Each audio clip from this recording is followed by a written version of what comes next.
Okay, my take on doing exercises that help promote lower back pain. I've worked hard labor my whole life. Bricklayer, block layer. Arizona, we lay a lot of blocks, so you know when you're talking block, you're talking about 12,000 collector pounds a day. That's not counting the climbing scaffold, a hauling steel, the working in 117-degree weather, all those other different factors. Some of the concepts are is we're constantly bending over, like so, and so these muscles in here get tight. So the key to my lower back issues is my hips. And so often when we're taking care of our lower back, we're doing lower back exercises. We're not doing hip exercises. So one of the key things to do, I'll just go through them, not particularly in the order that I do them in, but one thing is to just do a controlled squat. And come down and try and get low in it. And then come up and then kind of thrust your hips forward when you do that. That's one thing. Another thing is, I believe it's called the McKenzie method. This is the side that I experience pain on. So I come into a wall like this, and I bring my hips to it. So I'm opening up the gap in my vertebrae when I do this. And you just hold it. And the key thing is to keep on breathing, which is something that's tough for me. I'm even trying to get to the point where I'm breathing through my nose rather than through my mouth. They've come to find that the facial structure of all of us has to do with whether we're mouth breathers or nose breathers. The structure of our face can be radically changed, and we really should be breathing through our nose. One of the exercises I do is, and I'll do it kind of like on the side here, I take this foot or ankle and put it on top of this knee, and then I just push this knee forward like this.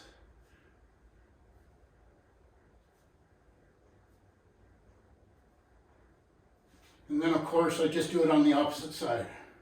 Now this side, because I picked up the material with my left hand, because I used my trowel with my right hand, this side's much tighter. So that's one exercise I do. Another one I do is I'm laying on my back again, and I take this leg and put it over this knee, and then I take this and angle this foot, the left foot, over, so there's kind of a diagonal, and I pull this knee up toward my chest. And I do these like 15 times, I guess, and then hold it at the end. Do the other side. But in truth, I actually do like 40 of them.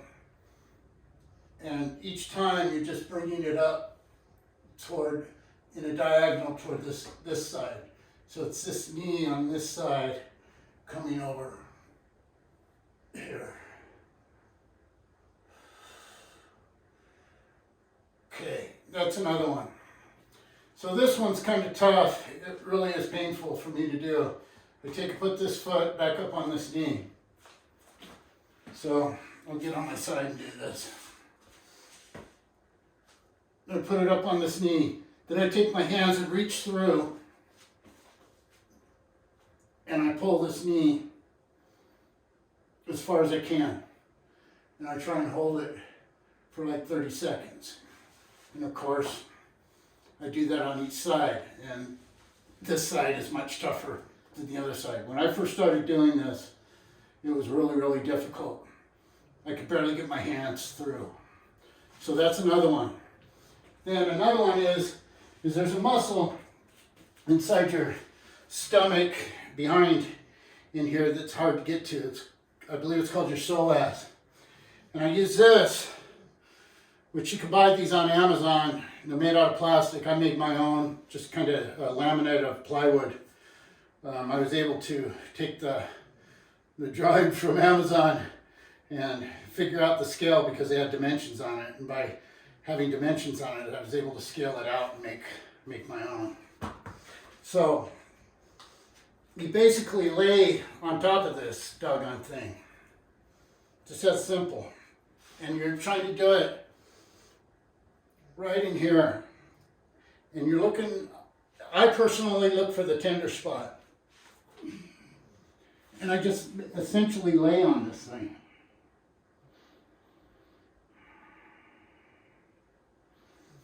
Okay, and then I'm laying on it in the center, then I'll take it so that it isolates one side.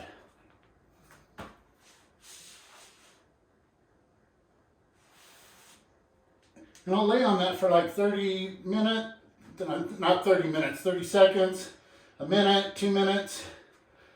And in a way, I'm looking for that tender. For where it's tender to me, kind of hurts.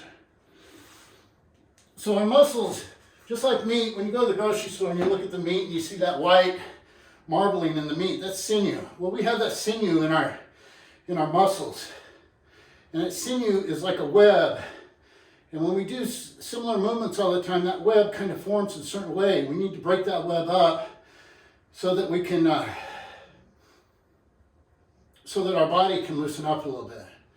So that's another exercise I do, which is, I don't do the full, normally they go like this, but I just bring this leg up and I'll do like 30 of these on each side. And all this is simply about my hips. So now bear in mind that this area gets tight when you do hard labor because you're bending over, you're picking things up. Yeah, everybody talks about, oh, you need to squat when you pick stuff up. Yeah, in the real world, good luck with that. So the one thing I do, which is probably more so for a lower back than it is your hips, is I essentially take my foot and I put it on top of a chair and I lower down.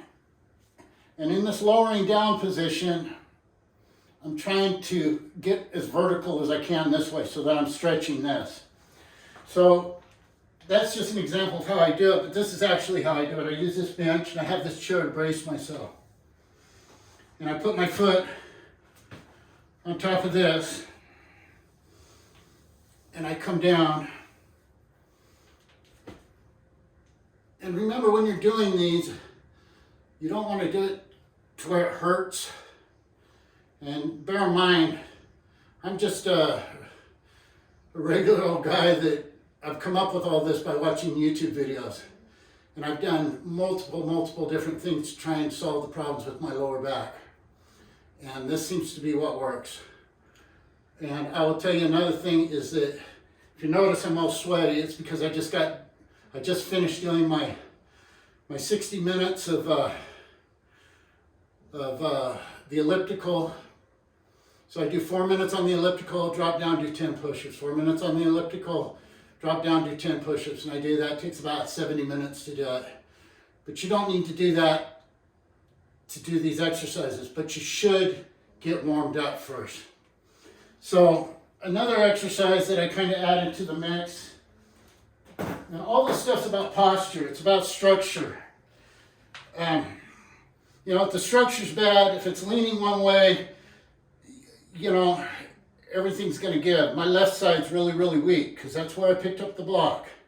I'm right-handed, but that's where I use my trowel. My trowel hand, my elbow struggles a bit. But on my left side where I picked up the block, I've had plantar fasciitis, I have a torn meniscus, I have a bad hip, my lower back on this side, and I have a bone-to-bone AC joint. Haven't had surgery on any of it. I do prolotherapy, platelet-rich therapy, and I use those massage wands to get blood to flow, to help generate the blood to flow, and to help grow tissue, which a lot of people believe that you can't do. But another thing I do is I do these, what's funny is all these exercises I'm doing are really kind of, for lack of a better word, ding-dong nursery school. Because when I was young, I was a bull, and, I could do 1,000 sit-ups, and that may be part of why my body's jacked up too. And I could just go and go and go. I mean, I go out for a run and do a 17-miler. back in the day. I'd ride my bike from Phoenix to Prescott. But this is a exercise that you can do to kind of strengthen your abs if you have lower back problems. And you basically put your legs up over this ball, and you grip the ball with your legs, and you just bring it up. What's funny, when I do that, my back goes just popping and cracking and making all that noise. Another thing I do for my back, because it's all part of the structure, but everything hinges off the hips, and that's why the hips are so important. You know, in Western society, we essentially sit in chairs all the time. And if you do any research on chairs and the mechanics of the body, sitting in a chair is one of the worst things you can do for your body, for your lower back. You look at a lot of the cultures, you know, in Asia, in the Middle East, you know, they sit on floors, they get into a squatted position when they're working in fields.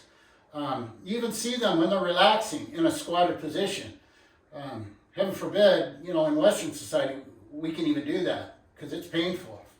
So, but another thing I do, because my neck is jacked up, because you're always bending down when you're a bricklayer or construction worker, hard labor of any kind, or in this day and age, you're looking at your doggone phone. So I have about 4 socks wrapped up into a ball. Now basically place it on that bump of my thoracic spine, my upper section of my spine is where I try to get it. And I lay down on that. It takes a minute to figure out, and it causes my neck to be able to go back. So that's another thing I do. But the one thing I will say in closing regarding all this stuff is, I'm 61 years old, and exercise and stretching and range of motion is more important now than it ever was when I was a kid. You know, you hear older people say, you know, on their days off that they don't feel good. It's because they're not moving. Everything tightens up. We've got all these calcium buildups. We've got that sinewy white strands going through our muscle fibers, locking us up, let alone the fact that we're eating all the processed sugars, the processed foods, which just continues to generate inflammation. You don't have to have a sprained ankle or a sprained wrist or pulled muscle to have inflammation. Most people that are obese, and I'm technically considered obese. I should weigh 185, I weigh about 212. I've always been a kind of a husky guy. But there's this inflammation, they say, that's in our bodies. So I just would like to see some of us older people, you know, wake up. You know, we want to live so bad. I mean, we're all, you know, you got the guys, people riding around their little buddy carts. You got the people with the oxygen. You got the people, you know, they want to live. But, and a lot of these people, it's completely legitimate that they have to use these things. But a lot of people, it's not completely legitimate because they've chosen to not take care of themselves. And my father ended up dying, I don't know if it was Alzheimer's or dementia. I don't know the details of it, but I do know that he forgot how to swallow.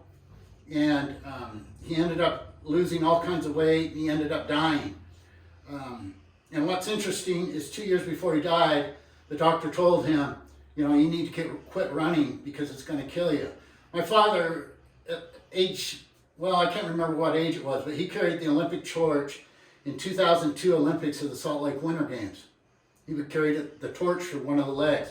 He used to run 2 marathons a year up to about age 76, I believe.